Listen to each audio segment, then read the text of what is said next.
The Toyota C-HR has split opinions in love or hate design-wise, but with this new generation, Toyota really wants to attack the compact SUV segment. Will it work? We'll find out together with Thomas and Autogefühl in 4K, full screen, full length.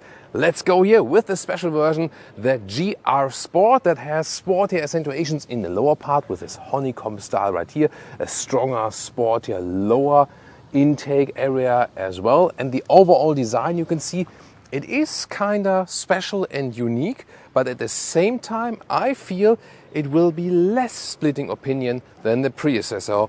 Or what do you think? The length at 4.36 m or 172 inches, so that's not a big change if you compare the predecessor. Interesting here how they play with the design lines right there. Wheels from 17 to optional 20 inch. So if you go here for the GR Sport 19 inch, and then optional you can get these biggest ones 20 inch. And now something interesting happens.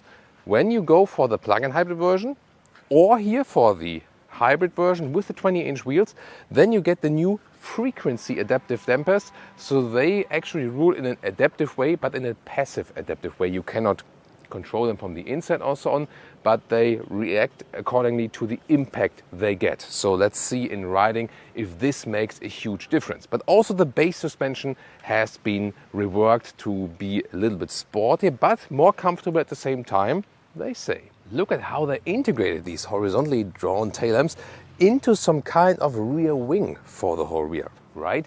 Then when you have the welcome or goodbye signature, the Toyota C-HR logo in the central rear part is also illuminated. And with the GR Sport trim, you get the badge here and also this honeycomb indentations in the lower part for an even sportier look. How do you like the new rear styling? Tell me in the comments. By the way, on the technology side, so the inbuilt hybrid battery is placed below the rear bench. We can also see it here in our cutaway model. And if you want to go for an all-wheel drive, there is an all-wheel drive option here for the inbuilt hybrid, and then you have an additional electric motor between the rear wheels, so at the rear axle, and that is only active when there is wheel spin in the front, so when there's traction loss. So predominantly it will still be front wheel driven, just then in these all-wheel drive situations, maybe like on snow and so on, if you really need it. Turning indicators in the front, ooh, that's really fancy, right? Love that. Such a cool design, but I think the rear turning indicators, they are a little bit disappointing, aren't they? Paint-wise, you also have two contrasting options. You can get the roof here in black, or you can also, for this contrast plus option, you can get the whole rear in a black contrast. Again, you don't have to go for it. You could also take the whole vehicle in the same paint. By the way, here we have a silver vehicle for you, but we also have a golden one or a red one. Which one do you like best? Here, these door handles, they come up like this, otherwise they are flush, and then door closing sound is pretty weird. So they didn't pay attention to that. Then inside of the doors, so the top part is soft touch. Then in the GR Sport trim, we also have microfiber here with the red racy-like contrast stitches, hard pink in the lower part, and one more time these honeycomb structures here, together with the GR entry badge. Also the GR Sport gets this special steering wheel with red contrast stitches. Steering wheel material base, or this one is always, by the way, in a animal-free material. And Toyota has tested this, and they say it is actually more durable, has less abrasion than the animal skin material. Seats are animal free in the base fabric, and also here in this GR Sport trim, microfiber on the inside, and you have this integrated head restraint. Look pretty cool. By the way, you can slide this one like this, so that is then better for tall adults. And although it's a quite small vehicle, you sit really well here in the sport seats. They hold you tight, good comfort, and it works with tall adults, 189 or 6'2", no problem. Interior cockpit overview, of course, fully new. Instruments in 12.3 inch, always fully digital, like this styling here with the RPM meter. Screen on the right side, either 8 inch, a smaller one, or the optional 12.3 inch widescreen here. For the volume, you have still here these manual buttons and also on-off. And you also still have a manual climate unit, like that straightforward user interface. And you also have real buttons at the steering wheel, for example here for the cruise control. And important info here on the steering wheel, when you click OK, then you get to this assistance systems view, and then you can actually deactivate RSA. This is this new EU speed regulation thing It always beeps, so it's important to deactivate it if you don't want to be annoyed. But it's not a quick hotkey. And you can also get a head-up display. This is a proper one that is projected into the windscreen. Toyota now offers actually a decently quick infotainment system, and they overall kept it pretty simple here from the menu structure and so on. Most of the time you will use Apple CarPlay, Android Auto, and they promise now both is wireless.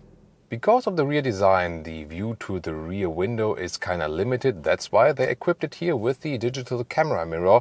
And then you have oh, that's a nice view here to the ocean at Ibiza. In the lower area you also have a heated steering wheel, separate button. Then you have here the inductive charging pad. Cup holders are not adaptive though. And to put in the gears you have this stairs system, so to speak. Armrest, that is the thing that is not that good from the build quality. The rest is actually pretty cool. And then here more space underneath and more USB-C charging. The rear door doesn't open too wide, all the way hard pack. This is where the price is also explained, so to speak. As said, it's short, but however, the usage of space not too bad. That's also better here. Although it's just like a voluminous sport seat, it fits directly for 4 tall adults, I would say. Gets closer with the knees, headroom also close, but actually works. As for the trunk, hey, we also have an electric hatch. 420 liters here with all-wheel drive, 10 liters more without all-wheel drive, and 70 liters less with a plug-in hybrid. But here you can see luggage fits in very well. The width is 1 meter or 40 inches in this back area, a little bit slimmer here, and the length is about 30 inches or 80 centimeters. 1/3, 2/3 split here for the rear bench. Then you have this step here. Toyota follows a hybrid engine concept here. You get a 1.8 liter hybrid with around 140 horsepower, 10 seconds in the acceleration figure. This one here, the 2 liter hybrid with around 200 horsepower, then about 8 seconds in the acceleration figure. That one also rated with the optional all-wheel drive in the rear. And the plug-in hybrid version, 2 liter plug-in hybrid, that's possible. Also only front-wheel drive, around 220 horsepower, quickest with 7 seconds in the acceleration figure. And that one gets a 14 kilowatt-hour gross battery. They don't talk about the net sizes or the buffer, which I highly criticize. They should give these figures to us and to the public, but even talk to the chief engineer and they wouldn't reveal it, actually. By the way, if you hear that engine going on, sometimes here like now, why would you say like, or this, now it's really on, you might ask yourself, Thomas, why are you doing it? Why don't you shut down the engine when you're filming the car? Well, there is a problem with the Toyota and Lexus small starter batteries. These electric consumers in the vehicle, they drain so much power nowadays from these small 12-volt starter batteries that you have to be aware of when you have it stationary, leave the headlamps on, do something in infotainment, have the AC running and so on. Like we have here the special use case we are doing, but even as a customer, when you have some of these consumers active, you have to leave it in the hybrid mode on, so as you could start driving, and just put it to P. If you just would have it in the first ignition mode on, where the car cannot drive, but there's electric consumers running, it will drain the battery. You have to be aware of that. There is a problem with Toyota and Lexus, especially. It happens to me at the moment with Toyota and Lexus and with the Porsche 911. Yeah, I don't know. Maybe they have to change something with the electric consumers or something, but as long as you're aware of it and leave it then in this full hybrid mode, then you're actually fine. Thomas' driving lounge. Let's put it to the sport mode here and acceleration 0 to 60. Let's go. Plop, that's it. Pretty nice actually. So what has Toyota done here? They have actually upgraded their hybrid drive, so it's a new generation, and together with engine tweaks and so on, you actually don't have that big effect anymore that you have this like this. Yes, you still hear it, but not as much as with the previous generation. You have more power. At the same time, the engine acts in a calmer way. Of course, again, when you hit it all the way through with the throttle, you still hear that. But for most situations, the engine will definitely act calmer. This one here, driving the 2-liter hybrid, it will be like a split, you know. So some will go for the 1.8, lower entry price. Some will go for the 2-liter hybrid. Just depends on how much power you really need. Acceleration difference then, as I said, is that you have with one around 10 seconds in the acceleration figure and with the other one around 8 seconds, so 2 seconds in the difference. Then just a plug-in hybrid then with around 7 seconds is a little bit quicker even, but plug-in hybrid probably for most use cases won't make that much sense. Here in the sport mode, of course, the acceleration pedal is a little more enhanced and so on, but usually you would leave it in the normal mode like that. And it's actually pretty silent in here, I have to say, especially if you compare it to the previous generation or other past Toyota models. So they've worked on the noise insulation on this model here especially. They want to make it like a more premium approach, especially for the European market. That was the goal behind everything. Wider track, also more rigid chassis, so they've optimized everything they could. Steering is actually pretty good, so you don't have any dead zone area. Very good reaction here also, so at the same time it's comfortable to steer, so you don't have to steer too much. When you are here in this normal mode, let's just hear the difference once again. Here just calmly cruising, then it's not too loud, you know, so it's actually okay. Remember, this always works as a planetary gearbox, so it's called eCVT, but it's not working in the classic CVT sense. However, you don't have classic gear shifts. That's the reason also why it always sounds like that. But I really have to say, in this generation, definitely sounds better than before. Then assistance systems, look at that here. Active lane keeping assist. Let's test that. I've set the cruise control. It's also adaptive cruise control. There was a good reaction there in that corner. So let's see how hectic or how calm the steering remains. So far, actually, so good. This is another thing they also worked on. This has more elaborate assistance systems, and they also added more assistance systems as standard here. Let's see here, just paying attention. There we go. Yeah, it's actually quite well done so far. Because in older Toyotas, maybe that wasn't the best system, but here it's actually pretty cool. Look at that. Yeah, and at the same time you can always take over yourself and also really quickly deactivate here, for example, the active lane keeping assist with one button click on the steering wheel. That's how I like it. Yeah, I like that straightforward approach. And sometimes maybe you have a role that say, hey, I want to take the steering myself and I want just some nice sportier driving, and then you can easily deactivate that. That's pretty cool. The seats here are doing a good job. They're good in comfort, also long term. They're holding me tight. They're taking weight off the lower lumbar area. So I'm really happy with these seats here. They work both in the sporty and also in the comfortable sense, and they make this, indeed, some kind of premium experience. Not everything is premium with this vehicle, but they've really added a lot of nice premium features. And I just have to say, I really like how the steering performs and so on. So far, the road is kind of even suspension-wise, although we have 20-inch wheels mounted. It's very good comfort. We'll soon also test it when the road is a little bit more destroyed and so on, and see how the result is there.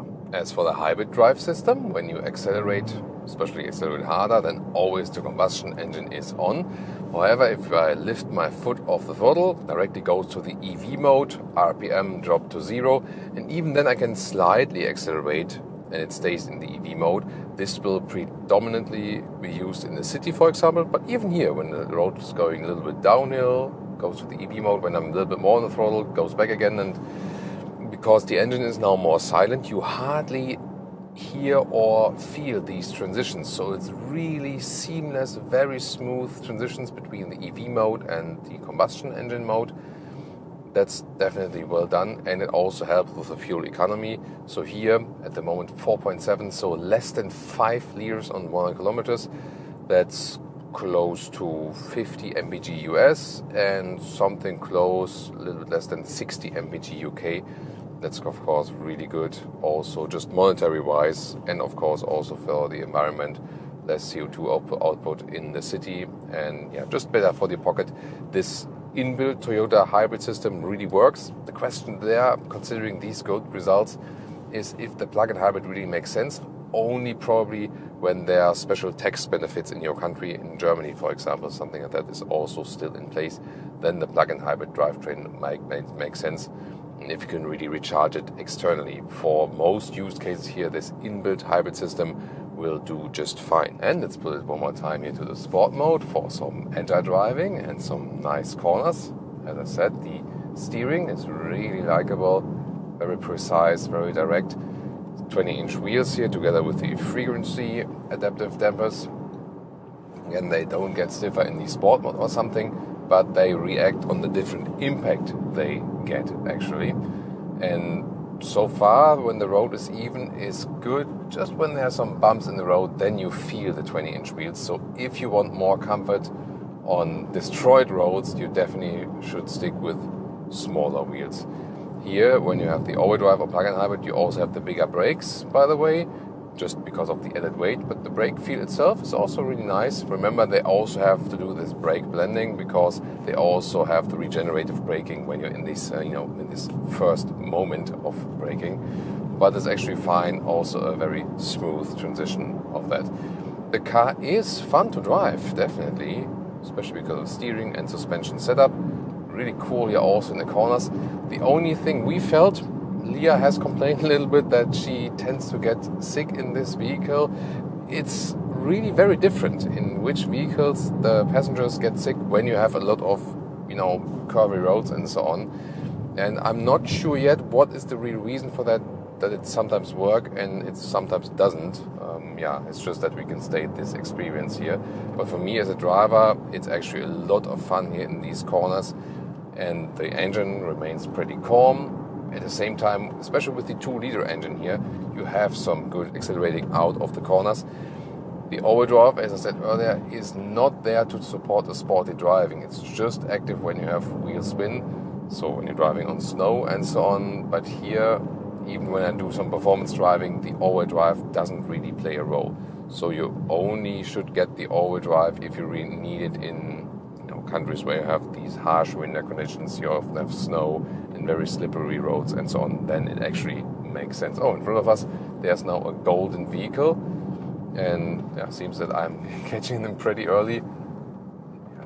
Here, in these corners there, the car pushes a little bit to the outside, and the steering could be a little bit more progressive, So when the corner is getting more narrow, then I would like to have some more progressive support from the steering. So overall, especially when you compare it to the predecessor, yes, it works. It is more comfortable and sporty at the same time. Comfort, especially if you don't go for the biggest wheels, because you always have to think about you're not always driving roads that are well built like these ones here. You also have some destroyed roads, and then you're definitely better off with these smaller wheels. But overall, it's very good fun and very refined driving experience as I would describe it. Competitor is of course the VW T-Roc, or if you want to stay Toyota internally but want a more versatile, more spacious small SUV, there's the Corolla Cross.